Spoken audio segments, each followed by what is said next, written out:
Hey guys, News here. Welcome back to the transfer list. This week we have 6 ins and 6 outs, very evenly matched. One new name in the in column, the outs are the usual suspects. So we are going to get into it. If you don't know the gist of this, go on the BBC Rumours pages for each day, find out who's rumoured, get them all listed down, tell you what's what basically, and then we go through where we think on the tier list it will happen or not. So we'll start off with Newcastle have held fresh talks with Dominic Calvert-Lewin, 28, with manager Eddie Howe being a long-term admirer of the England striker, who has left Everton after his contract expired last month and has interest from Manchester United. I believe I put this at 50% last week. I'm going to keep it there. I think that if he is the second striker that comes in, then I think it's a good move. You can have him come on and be an option, play on the games where it's not really needed for the main striker to play, all that kind of jazz. If he comes in as the main striker, I'll be a bit disappointed, but I do think there's a chance it could happen, to be honest. So we'll leave it at the 50% mark. Next, Manchester United have made a fresh approach for Atalanta and Brazil midfielder Ederson, with Serie A duo Inter Milan and Juventus also tracking a 26-year-old who is valued at £44 million, which is about 50 million euros. I think this is also on the 50-50 scale. I'm going to put it that side of Dominic Calvert-Lewin. I think it's more likely. With the Ederson deal, I think that there is a possible need for a midfielder. There was rumours of a Spanish player, Javi Guerra, where one source said that he was coming in, definitely going to United, and no one else has reported it. So I think that would be a better move than Ederson.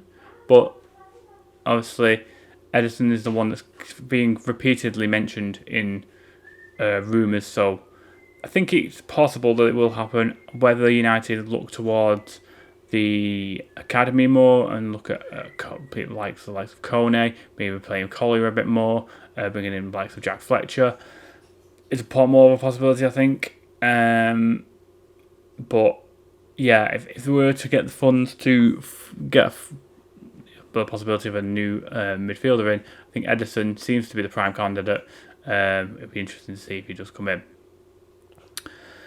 On that midfielder front, Manchester United are also interested in Nigeria midfielder Wilfred Ndidi, 28, who has a reported £9 million relegation release clause in his Leicester City contract, with Fulham, Everton and Crystal Palace also keen.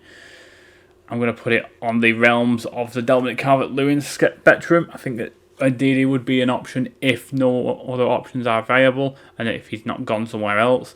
I think with 28, there's possible legs in him, but it feels like a Casemiro situation. I think £9 million is cheap. I'm not saying no, but I feel as though it's lacking a little bit. I feel like it's if all options are not viable, then we go for Ndidi. So we're lacking on that one, to be honest. Would I like Ndidi at United? 4 or 5 years ago, yeah, but now maybe not so much. We move on to the ongoing saga of Bryan Mbeumo.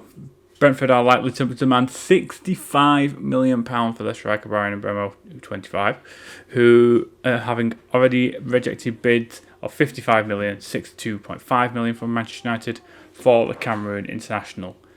This has been 100% every time we've talked about it. It's now going down because it's getting to a point where the question is going to be, are United going to walk away? And it's getting to that point of Manchester United may walk away from this deal.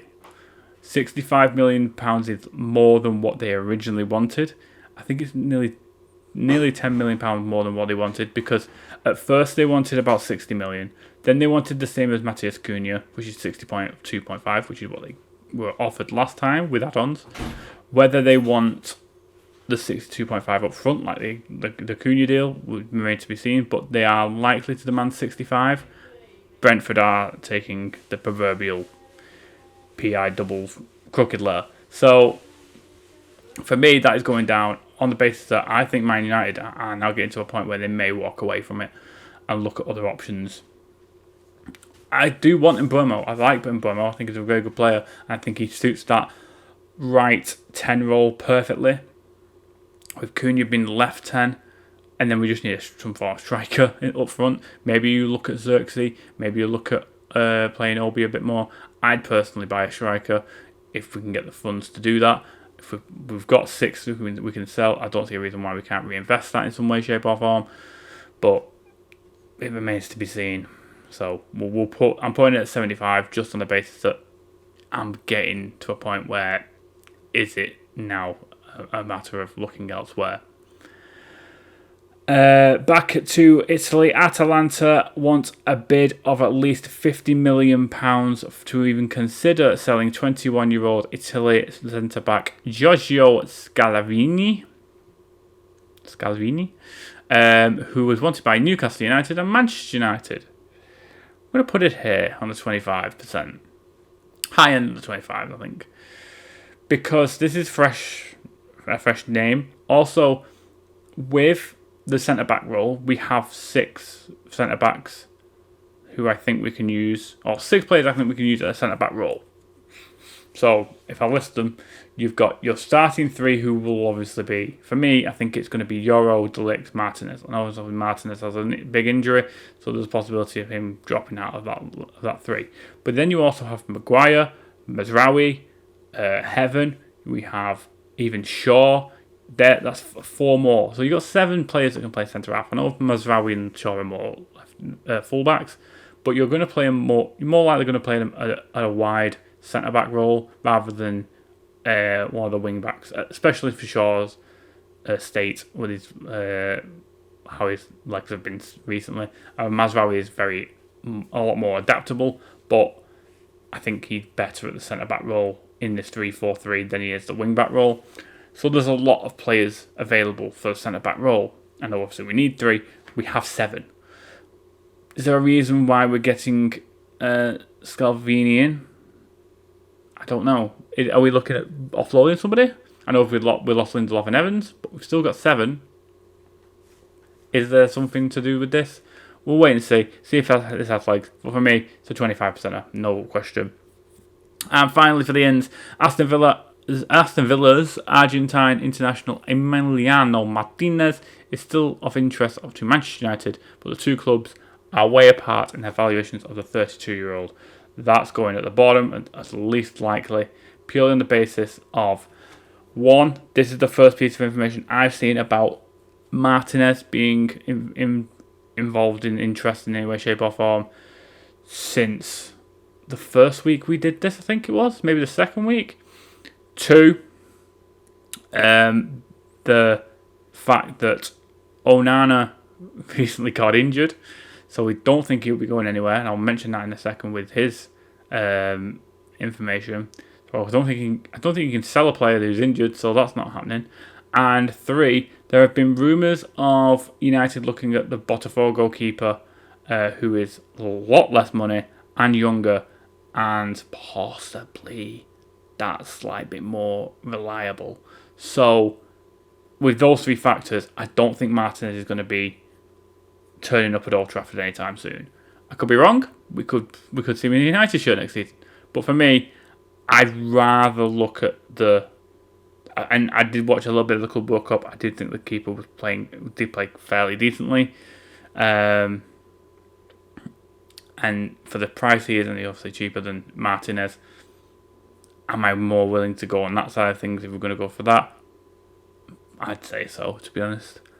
That leaves you with 3 first-choice keepers. You've also got Heaton. It looks like Vitek's going to get game time in the pre-season tour. There's a lot of goalkeepers there. Why would you need Martinez? Don't think so. That's your ins this week. On to the outs.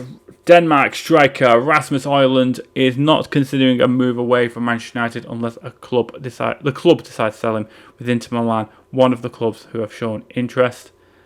This is looking less likely. The longer it takes for us to bring someone in, the less likely this Rasmus Højlund's going anywhere looks like it's going to happen. I don't think he's suited to the Premier League. I think he's much more suited to Serie A. I've talked about this previously on other videos. For me, it's just looking less likely because we're not bringing anybody in. So this is the situation.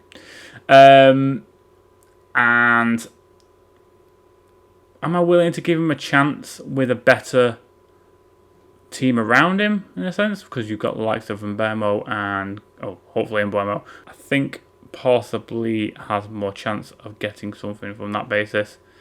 So we'll see how it goes. Next up, meanwhile, Manchester United are quoted £30 million transfer fee for Andre Onana to AS Monaco at the end of last month, but the 29-year-old Cameroon striker is also looking increasingly likely to stay at the club. Him moving, we're put in there. He's injured, and I don't think you can sell a player who's injured. So, on the basis that that's most likely the case, I'm going to put him there. I don't think we move on Onana. I don't think he's more of the main threat or the main issues with the team. So, I don't think he's going to move on. And I don't think United have the funds to move him on. So, there are enough bases for this to kind of happen. England winger Jadon Sancho is prepared to take a significant pay cut in order to move from Manchester United to Juventus, but the Serie A club are still unwilling to meet its terms. That was earlier in the week. Now, apparently, personal terms are agreed. The fee is around 20 million, apparently, 15-20 million. But Jadon Sancho wants 5 million from United themselves. Get in the bin, get on a plane to Turin, and quite simply, fuck off, because I'm done with you. This has been a disaster of a signing. An absolute disaster. And the fact that he's going for around £20 million, and we couldn't offload him to Chelsea, who had an obligation to buy, it's ridiculous now. I want him gone. He will go. It will happen. He's going this summer. It's happening. Napoli are back in for Manchester United and Argentina winger Alejandro Garnacho and hope they can sign the 21-year-old for £45 million. He is more likely to happen than MBEUM-NO right now. He's obviously been told he's going to find a club. This all came out over the summer. For me, he goes. It's just a matter of where. I think Napoli is the most likely destination. There was rumours that the president of Napoli had said some quite bad things about United over the past week or so. They were seen as incorrect, or not seen to be correct. So we'll see what happens. But Alejandro Garnacho out of United, near enough 100%, if not 100%. Real Betis remain confident in signing Brazil winger Antony permanently for Manchester United, though the 25-year-old is likely to take a significant cut in wages to move to the Spanish club. He's also more likely than Bruno, purely on the basis that he's moved to Sevilla. I found out this week. Apparently, Antony has a place in Sevilla now, which is obviously where Betis play. That's a bold move for a guy who doesn't currently have the deal set. For me, I think Antony's another one on the way out. Whether you get about 25 million for him, these three should get us around 100 million if I've worked out the numbers right, near enough, and that should fund the striker. Yeah, just get them out the door. They were all on loan. Oh, two of them were on loan last season. One of them did fairly decently and then moaned that he wasn't playing in the Europa League final much. So, attitude like that, you need to be about the team, not about yourself, so we'll get rid of you. But Antony thrived at Betis last season, deservedly so. I think he's a fairly decent player, just not for the standard of United or for the high standard of the Premier League. But in Serie A he thrives, so why not? And finally, Manchester United and England Marcus Rashford is Barcelona's top left-wing target after the Spanish club failed to win moves for Liverpool's Colombian forward Luis Diaz and 22-year-old Spaniard Nico Williams of Athletic Bilbao. Nico Williams has signed a new contract, so he's not moving. Liverpool are strictly saying no to Luis Diaz after the untimely death of Diogo Jota. I don't think they'll want to sell on one of their main striking options. Obviously, losing one in such horrible circumstances is not only horrible for the club itself, but also in terms of their actual situation to the forwards and that kind of basis. They're not going to want to lose another player in a transfer after losing another player so tragically. So, with that, it looks like Rashford is Barcelona's choice. And I think it's up there in terms of a choice. I think it's likely to happen. I think Rashford is going to go out the door. There's a select number of players that are more likely than not going. 4 of which are on this. We've just talked about now. Sancho, Garnacho, Anthony and Rashford. You've also got Malacia. And you also had one other who was told they were going. The name has escaped me, but I'm not sure who it was. It might have been them 5 actually. But yeah, they are out the door, going bye-bye. But that's it, guys. Let me know what you think down in the comments below. What do you think of these transfers? Do you think there's any legs in the ones coming in? Do you think the movement on the ones coming out is legit? Like this video if you haven't. Subscribe if you are new. Until next time, guys. Take care.